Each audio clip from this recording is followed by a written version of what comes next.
Assalamualaikum warahmatullahi wabarakatuh. Jumpa lagi dengan saya Jamal Al-Budari Manrofib, guru fisika SMA Negeri 1 Palimanan Cirebon. Baik, kali ini kita akan membahas bab yang kelima, yaitu suhu, kalor, dan perpindahan kalor. Kemarin kita sudah membahas pasal A, yaitu tentang suhu. Saat ini kita akan membahas pasal B, yaitu pengaruh kalor terhadap zat. Dan kita juga akan membahas asas Black. Pengaruh kalor yang lain adalah pemuaian, kemudian perubahan wujud zat, dan perpindahan kalor itu sendiri. Baik, yang pertama adalah bahwa kalor berpengaruh akan kepada benda, yaitu benda itu akan mengalami kenaikan atau penurunan suhu. Nanti kita akan membahas pemuaian zat dan perubahan wujud. Tapi sebelumnya, coba jawab ini dulu ya. Kita ingat-ingat lagi. Dari mana ke mana kalor berpindah?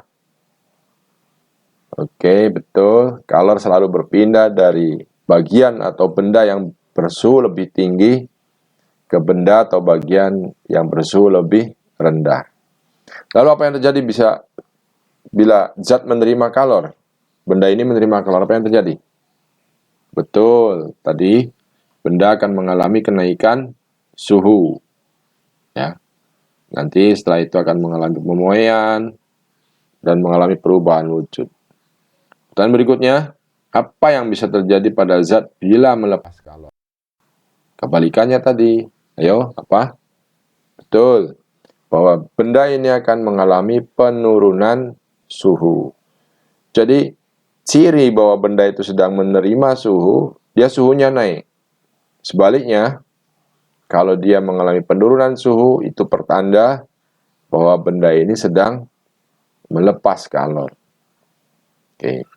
Kalor merupakan salah satu bentuk energi yang bersifat selalu berpindah dari bagian atau benda yang bersuhu lebih tinggi ke bagian atau benda yang bersuhu rendah. Sampai kapan?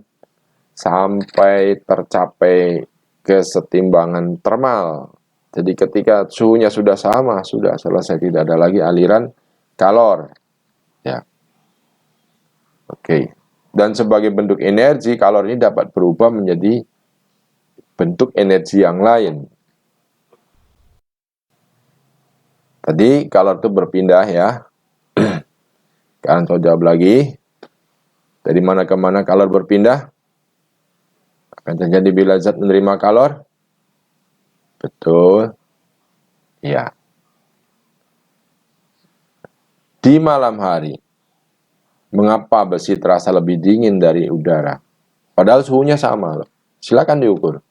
Tapi akan terasa besi terasa lebih dingin ketimbang kita pegang kayu atau pegang yang lainnya. Nanti kita bahas ya. Nah, pengaruhnya adalah kenaikan suhu. Oke. Berapa besar kenaikan suhunya?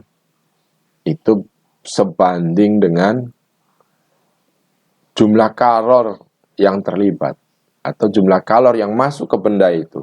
Kalau kita memakai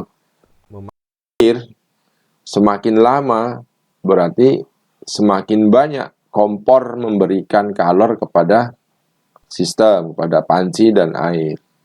Maka suhunya semakin naik. Ya. Jadi kenaikan suhu ini berbanding lurus atau sebanding dengan kalor yang diterima oleh benda itu. Kemudian berbanding terbalik dengan massa zat. Mana lebih cepat mendidih? Kita memasak air satu panci penuh dengan memasak satu gelas saja. Airnya cuma satu gelas. Mana lebih cepat? Tentu saja, masanya lebih kecil, berarti kalor yang diperlukan lebih sedikit pula. Jadi, kenaikan suhu ini berbanding terbalik dengan massa zat. Kemudian, berbanding terbalik dengan kalor jenis benda tersebut. Ya. Mana lebih cepat panas ketika kita memanaskan air dengan